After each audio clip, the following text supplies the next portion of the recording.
Assalamualaikum warahmatullahi wabarakatuh. Selamat sore dan salam sejahtera untuk kita semua Sobat Tani. Nah, pada kesempatan sore hari ini, tepatnya tanggal 10 Mei 2024, saya kembali mengupdate budidaya cabai rawit lokal Rica Jarum yang saya kelola ini Sobat Tani. Nah, ini berada di Kabupaten Nunukan, Kalimantan Utara. Nah, pada kesempatan sore hari ini, kegiatan yang saya akan lakukan yaitu sudah memasuki pemupukan yang pertama. Nah, ini saya sudah mengikutkan pupuk NPK Mutiara 1616. Tetapi yang tak kalah pentingnya Sobat Tani, saya tetap mengikutkan juga asam humat dan asam amino. Jadi itu saya tetap masih mengaplikasikannya Sobat Tani karena di daerah saya ini Sobat Tani sudah memasuki musim penghujan dan tanaman kita ini membutuhkan nutrisi yang seimbang. Jadi tujuan dari pengaplikasian asam amino dan asam humat ini pada pencampuran dengan NPK 1616 itu memiliki tujuan yang sangat penting Sobat Tani.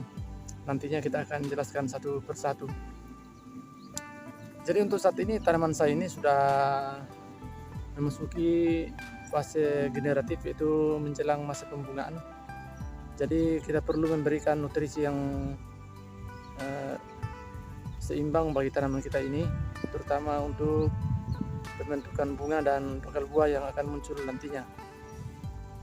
Nah, untuk lebih jelasnya Sobat Tani, kita lihat bagaimana pencampuran dari ketiga unsur tersebut dan kegunaannya bagi tanaman kita ini pada masa menjelang fase generatif. Nah, untuk lebih jelasnya Sobat Tani, kita simak video selanjutnya.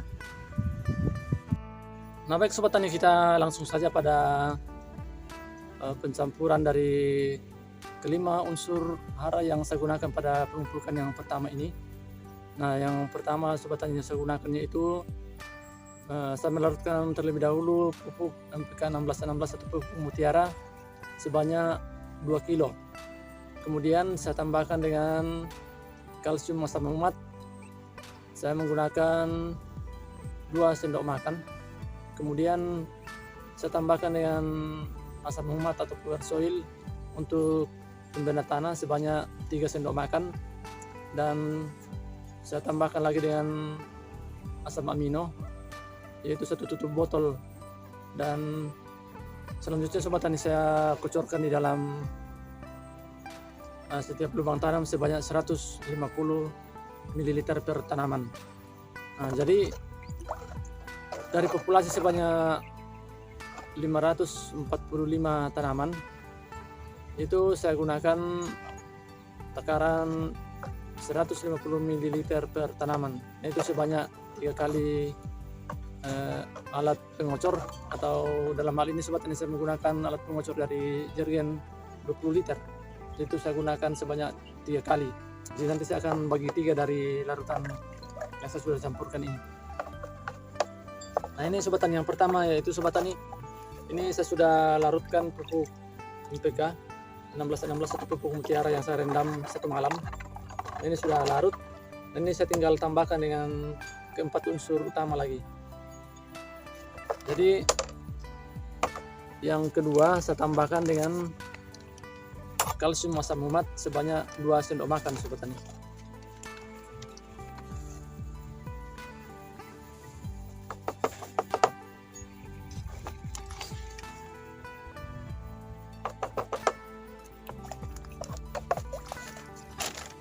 Kemudian kita larutkan terlebih dahulu.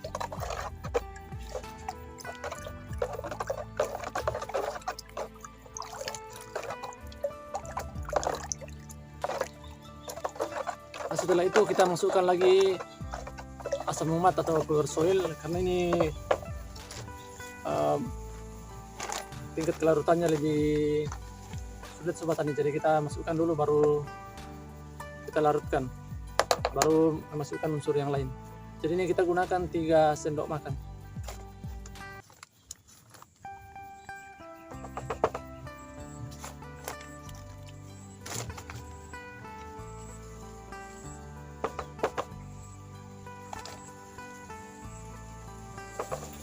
Nah, kita aduk dulu.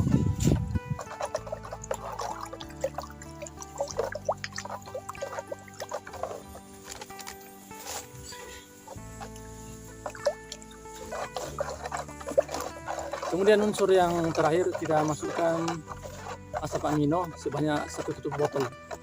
Ini gunanya sobat tani sebagai zat aktivator tanaman, terutama dalam masa pembungaan, termasuk juga dalam fase-fase vegetatif tanaman kita.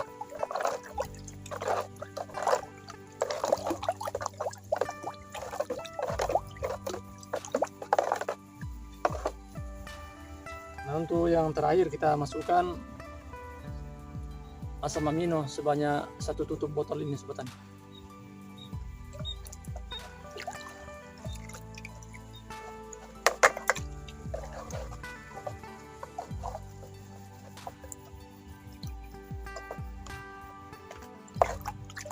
Kemudian kita aduk semuanya.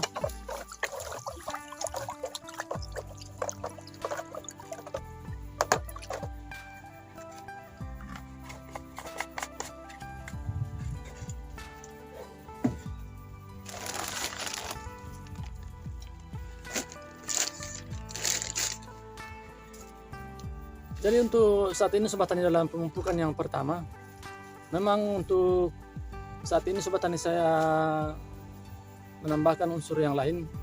Saya mengadopsi cara budidaya dari Profesor Cabe atau Mas Udin. Namun dalam hal ini ada yang saya tambahkan sobat tani karena untuk saat ini saya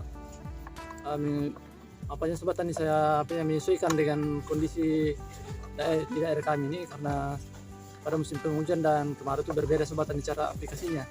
Nah, terutama saat ini ya kita harus mengantisipasi munculnya penyakit jamur pada tanaman kita. Jadi setidaknya kita menambahkan unsur-unsur yang bisa mencegah. Jadi jangan sampai tanaman kita sudah terkena baru kita melakukan pengobatan. Jadi terlebih dahulu kita harus mencegah sobat tani.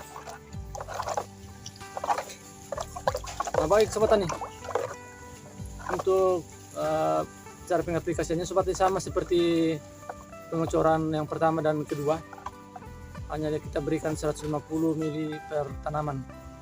Nah, jadi untuk pemupukan saat ini sobat tani hanya untuk menambahkan nutrisi atau menambahkan imunitas pada tanaman kita ini menjelang fase generatif. Nah, baik sobat tani, untuk lebih jelasnya sobat tani kita akan melihat perkembangannya pada seminggu ke depan. Nah, semoga tutorial kali ini bermanfaat bagi sobat tani semuanya dan memberikan inspirasi dalam berbudidaya cabai di tanah air. Sukses selalu dalam berusaha dan nantikan terus konten berikutnya.